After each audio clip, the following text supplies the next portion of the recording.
In this question, we are given a function definition, and we're asked to find the x-intercepts of the function graphically and algebraically.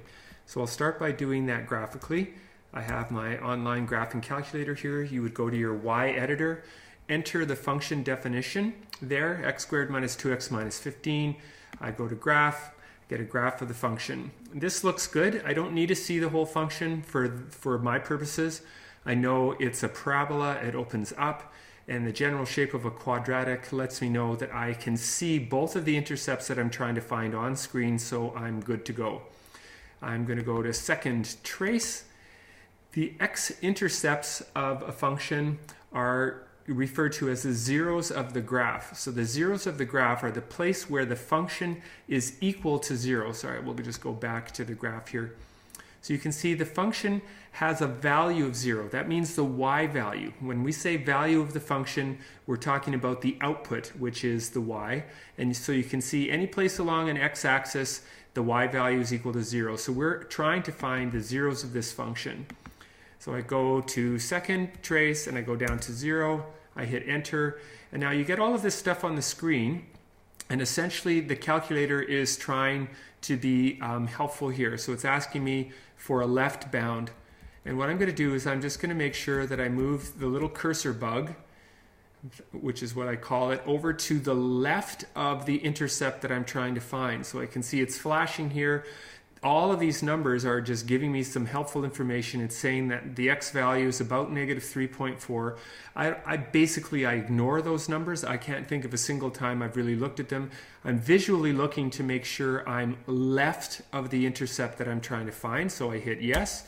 I hit enter. You can see the little triangle that's showing me where the calculator is searching to the left. And now I'm using my arrow keys, and I just need to move the cursor bug to the right of the intercept. So I know now that because it's past it, that should work. I hit enter. And then it says, is this a reasonable guess? And again, I've never had a time where it wasn't a reasonable guess. I just hit enter, and it's telling me negative 3. So I'm good to go. So there's one of those. And let me just go to here, and let's write that down.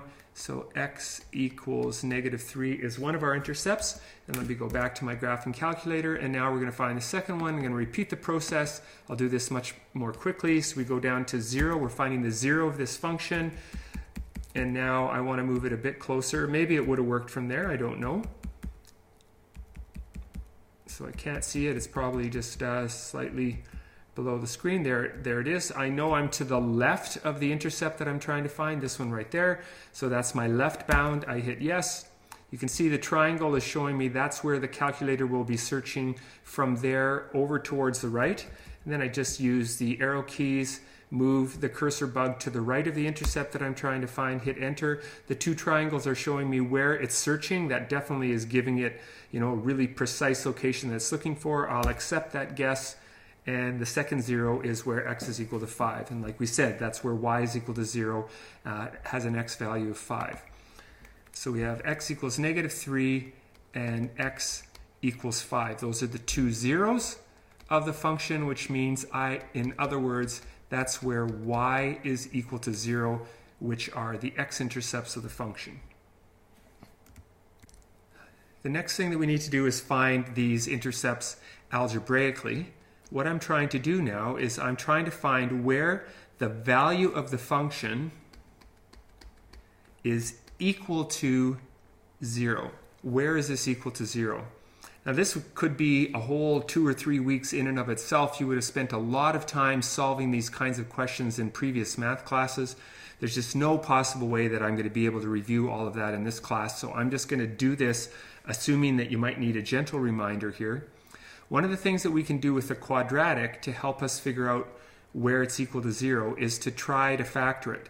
Because I've got nice answers here, I know that I will be able to factor. The thought process that we used is working in reverse. If we use FOIL to multiply this out, I know that these first two things multiply to give me the x squared. So that's easy, x times x. I know the last things here multiply to negative 15 and will add to negative 2. That's just a process of an implication of using FOIL to multiply these parts out. So what you would have learned in previous math classes, the thought process that you probably heard was, okay, what multiplies to negative 15 and what adds to negative 2? And you would just use some trial and error, and that turns out to be negative 5 and positive 3. The bad thing about factoring is that it's this trial and error, try to figure out what the answer is process. But the good thing about factoring is that if we wanted to now, I could actually multiply. So I get x squared minus 5x plus 3x minus 15. And I can check my answers and see that I do in fact get back to what I started with. So I know that this answer is right.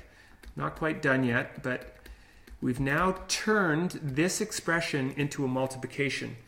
If things are multiplying and we get an answer of 0, that means one or both of these things must have a value of 0. The only way we get an answer of 0 when we multiply is if one of the factors is equal to 0. So then I can look at this and say, well, what if the first part was 0? I can make that happen by letting x equal negative 3. I'm doing that by inspection. Negative 3 plus 3 is equal to 0, and that's my first intercept. I look at the second factor and say, can I make that equal to 0? Yes, I can if x is equal to 5. By inspection, 5 minus 5 is 0, and then the whole product will equal 0. So I get two answers, same two answers I got with my graphing calculator. These are the x-intercepts of the function, the places where the function crosses the x-axis, and those are places where y has a value of 0.